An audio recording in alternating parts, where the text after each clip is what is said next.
ไหลมาแต่ภูเขาเลยพี่น้องมาแต่ป่าแต่ภู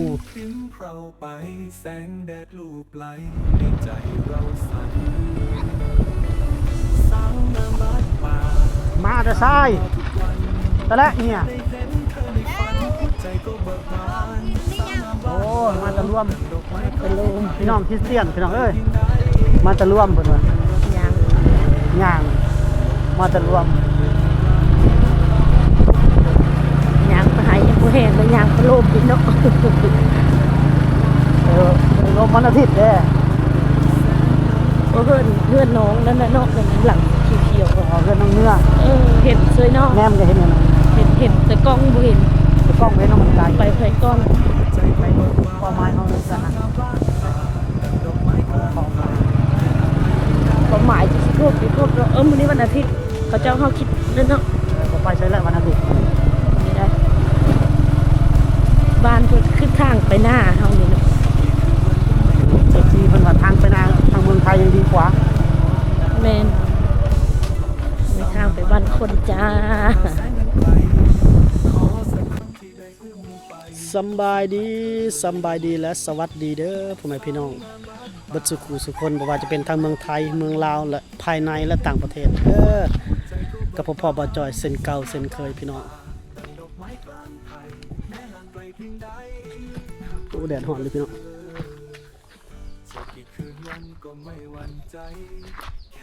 คุณทำบุญตำเข่าเลยพี่น้องตุ่มตำเข่าไม่เท่าคนบุกเถอะเนาะโอ้ตำเข่ายำบ่ายพี่น้องคนเท่าตำเข่าพี่น้อง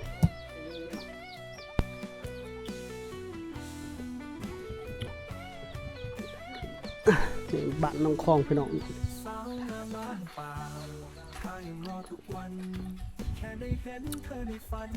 ไปเบิ่งทั้งหมดพี่น้อง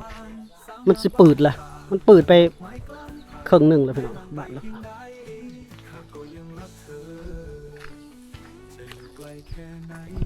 โอ้แดดหอมบ่ย้อนแสงบ่เนาะทางนี้มันปืดขึ้นแล้วหมดละก็เฟืองเลยกินไปหาเราก่อน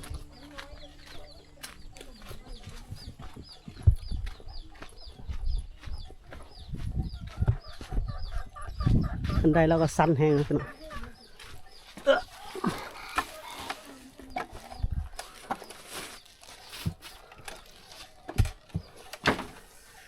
โอ้อยู่แต่ในเฮือนเนาะยับมาพี่นะยับมาพี่นะร้านเจ้าบริใส่เสื้อผ้าสบายดีFCนะสบายดีนี่นั่งงามๆเนี่ยนั่งงามๆนั่งตะกัว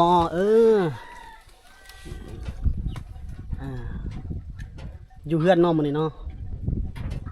มือก่อนไอ้มาเจ้าไปใส่มือก่อนไปให้เนาะไปฮือให้ไประยามเนาะบ่ไปฮือให้พี่น้องมือก่อนมาหาน้องคนละบ่เพาะมันไปฮือให้มามือจังเพาะหอนแดดลายพี่น้องคนนี้แดดขี้ฝนน้องเพิ่นเอาหลานอยู่เฮือนบนอยู่แล้วก็เปิดมาแล้วแถวนี้ก็มันสลุลงมาเนาะพอดีบวกกับหนาฝนพอดีพี่น้อง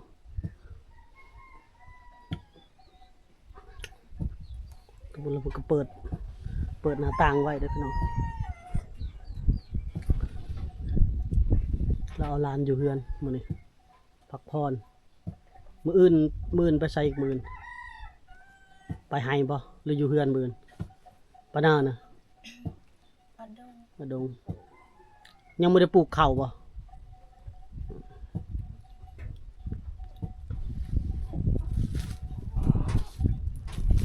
นี่ซื้อของกินมาฝากนะ เหมาะ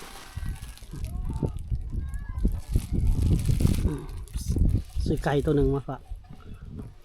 พอได้มีของกิน กินยังมื้อแรงชายัง จะเสีย เสียโอ้ได้เสียเนาะมื้อเช้านี่ได้ใช้จานยังมื้อเช้านี่เสียบ่ไปหาไปหา เจ้าประตวกบ่ อืม โอ้เพิ่นไปสอนพี่น้องไปสอนจนได้ได้ปลามากินเนี่ยพอได้อยู่ดอกหากินแถวนี้พี่น้องนี่แหละมายามน้องคลองเพิ่นพี่น้องเพื่อนเราก็สรุผุพังหมดแล้วพี่น้องจักมื้อใดสิได้ได้อยู่เฮือนใหม่ฟ้าก็ยอกกันเนาะทางผู้ใหญ่ใจบุญเพิ่นก็ยังงบบ่พออยู่พี่น้องจักเสร็จได้ดีเนาะเอ้าเบิ่งกันไปนี่แหละพี่น้องเฮาก็ตามกำลังทรัพย์เพิ่นเนาะผู้ใหญ่เพิ่นก็เนาะทางบ่จอยนี่ก็ยังรออยู่พี่น้อง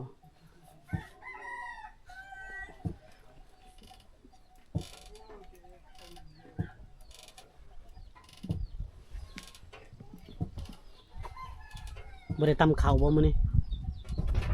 ตำบ่ตำแล้ว ข้าว ขอนุ่มตอนใดหั่นน่ะไปตำตอนใดไวก็ดอกมื้อเช้านี้บ่ตำมื้อเช้านี้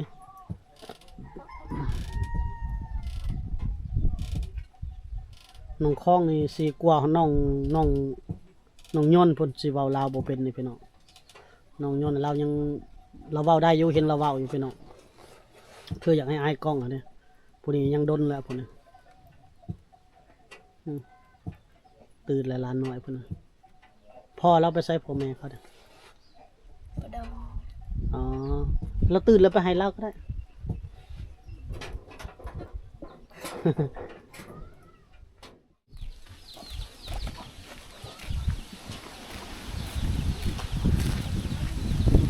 เตรียมตำเขาเด้อพี่น้องลงมือตำเขาได้อเพิ่นว่าตำเขายำแรงน้องคลองเพิ่น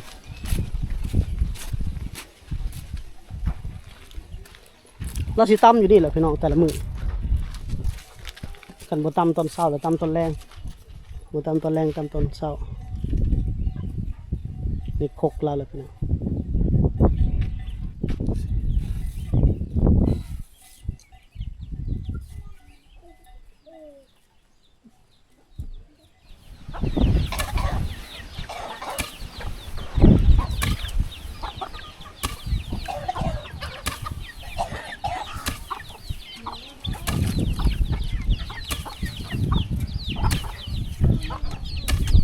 เพื่อสิได้เขากินเนาะพี่น้อง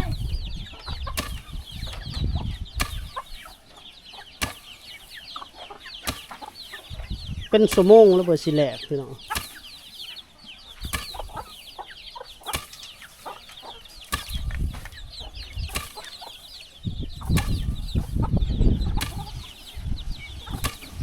เขาที่เราจ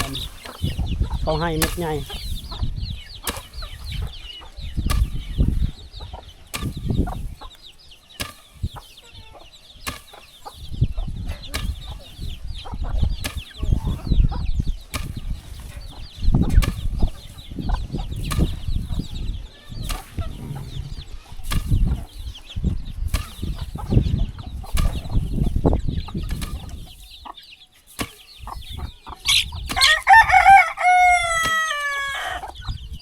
นานแหลกพอแล้วเนาะ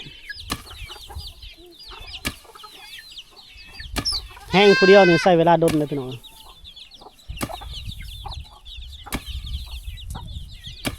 ยาหน่อยต้องได้2แห้งมาซอยกัน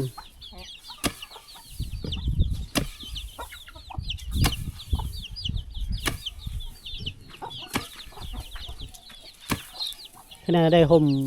บอนนี้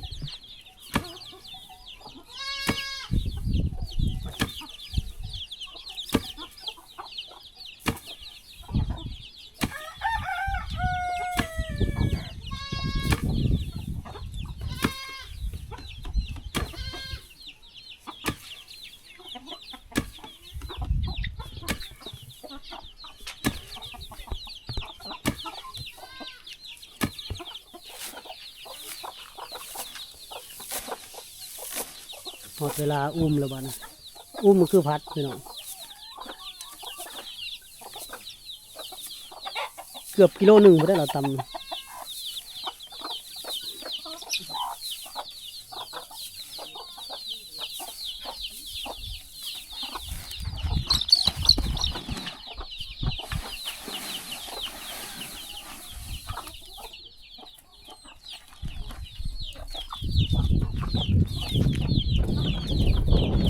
บ่ได้เอาห้ำ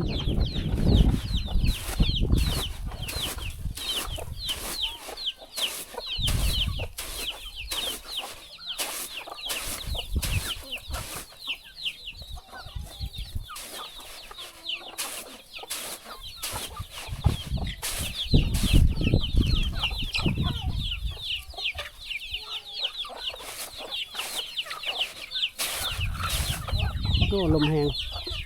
มันนี่มีลมอีกได้พี่น้อง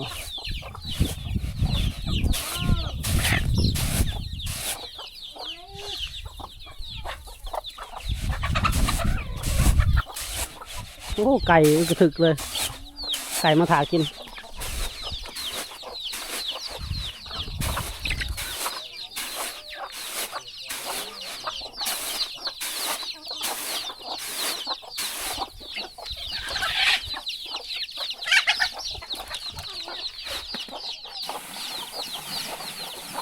ปัดเรียบร้อย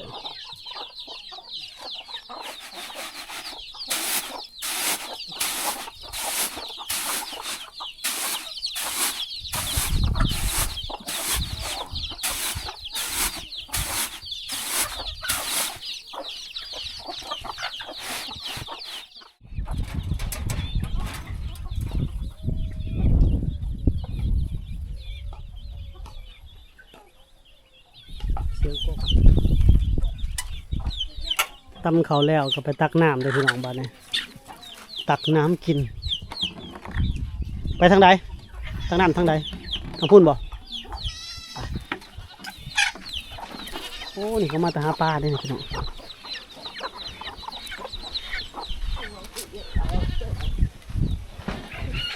นำเบิ้ล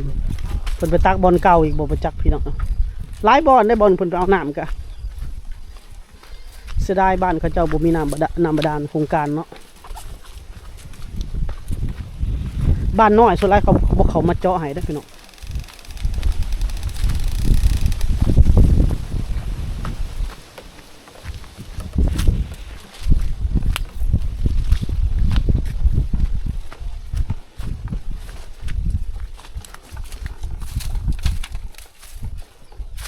บ่อนเพิ่นไปเอาน้ำกินได้พี่น้องเลย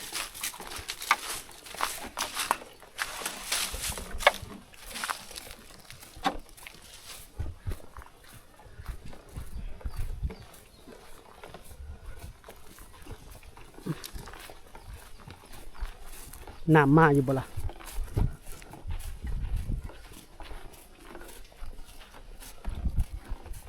คือบ่มีน้ำโอ้นี่พี่น้องแต่ก่อนเนี่ยเพิ่นเฮ็ดนี่ฮอดพี่ได้พี่น้องบอลนี่บอลเอาน้ำเพิ่นตัวภูมิปัญญาชาวบ้านนั่นนี่มองคอต่อนี่เขาก็ซับก็เจาะเอา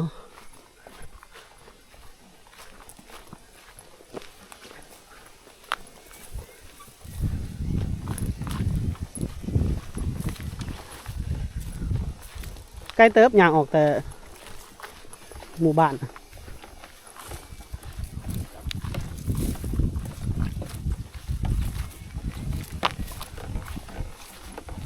แค่นี้แปลนหมดแล้วเขาทางหมดแล้ว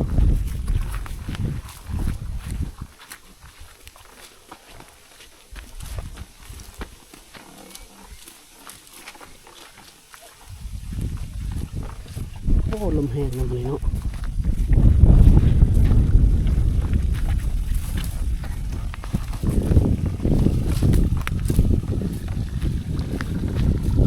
พี่น้อง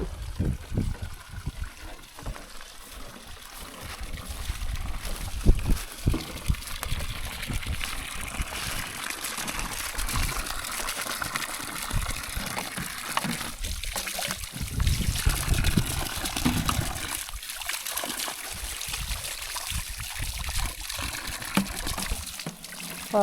ต่อหอยพุ่นเลยพี่น้องมันสิแม่นน้ำบ่แห้งเลยก็จะเอาลงจะซ้ำนี้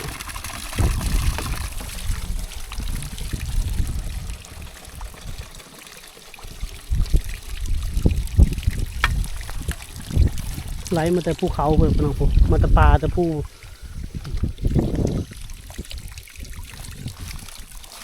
แดดส่อง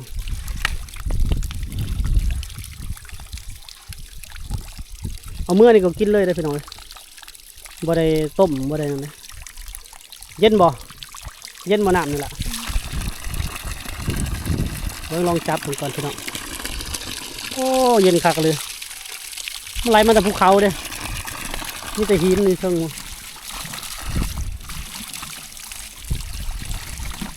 น้ำนี่ก็ไหลตลอดเลยบ่ได้ปิดเลยพี่น้อง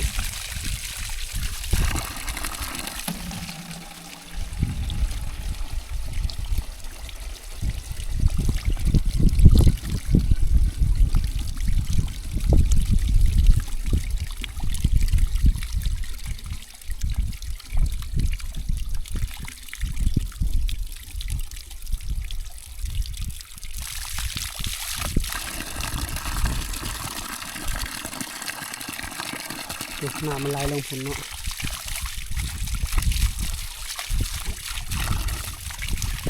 เวลาอาบมันเธอไปอาบน้ำเซ่พุ่นพี่น้องน้องเราไปอาบน้ำเซ่น้ำกินอยู่นี่น้ำอาบน้ำเซ่ใหญ่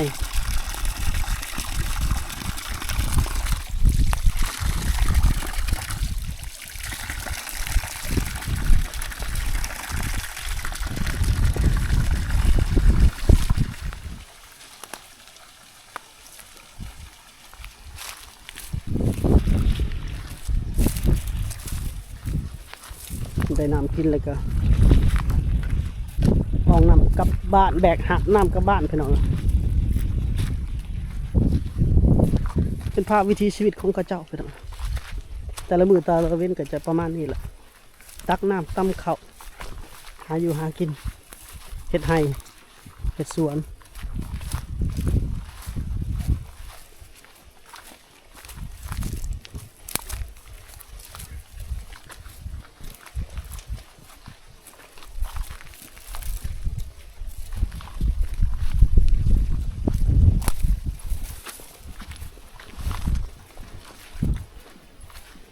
กันต่อท่อหม้อนี่สิใกล้หมู่บ้านเพิ่นเลย